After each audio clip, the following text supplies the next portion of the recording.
Oi,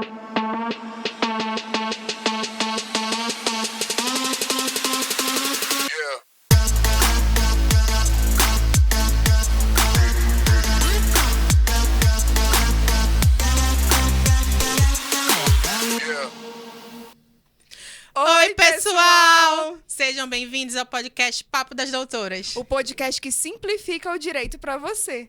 E aí, amiga, vamos bater um bate-papo informativo aqui? Vamos, claro, com certeza. Sobre o quê? O que tu quer falar essa semana? Direito trabalhista, bora lá. Bora. E aí, quais são os critérios para um empregado que tá com dúvida se ele tem direito ou não de ajuizar contra a empresa? Ok, quando o empregado ele tem direito a ingressar com uma ação trabalhista, é quando há, por exemplo, falta de pagamento de verbas, pode ter diversos fatores. Pode ser, por exemplo, não concessão de férias, e aí demissão sem justa causa, sem um pagamento correto na rescisão. Isso é muito mais recorrente do que você imagina. Desvio de função, né? Desvio de função, acúmulo de função. Ai, amiga, e assédio moral? Como que o empregado consegue caracterizar? Então, tu falando do assédio moral é interessantíssimo porque eu tava recebendo no meu Instagram, inclusive, algumas perguntas. Amiga, fala um pouco sobre assédio moral, tem uma coisa chata acontecendo lá na empresa, fala lá no podcast. Gente, para vocês que pediram, vou trazer aqui sobre assédio moral. O que acontece? Numa situação de subordinação, o teu superior começa a te chantagear psicologicamente, começa a fazer chantagens, ou então começa a te humilhar. Chantagear psicologicamente como assim? Ah, se você não fizer isso, você pode ser demitido. Certas ameaças, certas situações. São diversos fatores que fazem um assédio moral. É engraçado que a gente tem um caso em comum, que tu fez uma indicação para mim lá no escritório a respeito de assédio moral, em que a pessoa adquiriu, inclusive, síndrome do pânico, depressão, entre outros fatores, justamente por conta dessa cobrança excessiva, do desrespeito na frente de outros colegas. E todos esses fatores geram um certo tipo de assédio moral. Amiga, eu acho interessante a gente falar aqui que o assédio moral não é só de hierarquia, né? Ele pode ser...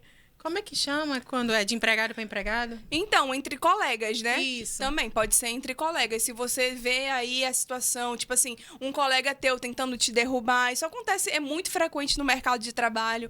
Alguém, assim, te humilha na frente dos outros, você se sente mal, você se sente cobrado de certa forma, cobrança excessiva, entre outros, isso daí E se não me engano, tem alguns julgados que dizem que quando a empresa não toma uma atitude, ela se responsabiliza pela atitude do empregado, não?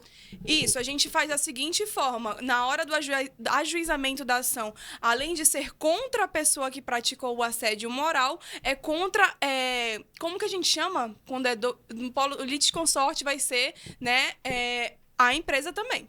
Então, quando acontece essa situação, inclusive, o empregado pode entrar com um pedido de rescisão indireta, onde ele pede a sua demissão e não perde os direitos. É como se a empresa tivesse demitido ele, só que ele que pediu a demissão. Ai, que legal, amiga. Acho que tem muita gente que vai matar a curiosidade de como deve agir, né? Nesses casos constrangedores do trabalho, que a gente sabe que é decorrente. Porque eu tenho muitos conhecidos que viram e mexem e me perguntar, tu sabe? É verdade. Inclusive, eu tenho um caso com a Hannah concreto a respeito de um acidente de trabalho. Vamos mudar um pouquinho aqui, Bora. Porque também é dúvida de muita gente acerca do acidente de trabalho. Fala um pouco, amiga. É porque as pessoas, às vezes, sofrem algum acidente e a empresa simplesmente deixa passar aquele prazozinho e demite, né?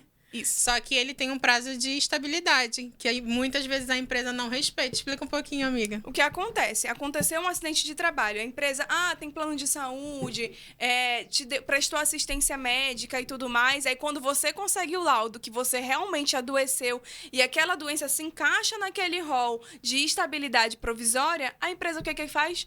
Dá a demissão sem justa causa. E aí o empregado tem que ter atenção nesse sentido para requerer os seus direitos.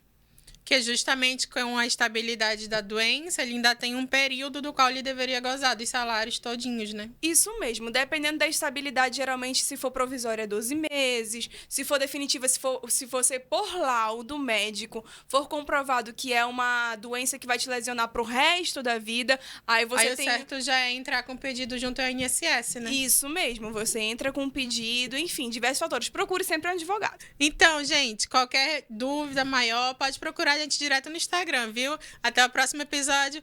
Tchau, tchau!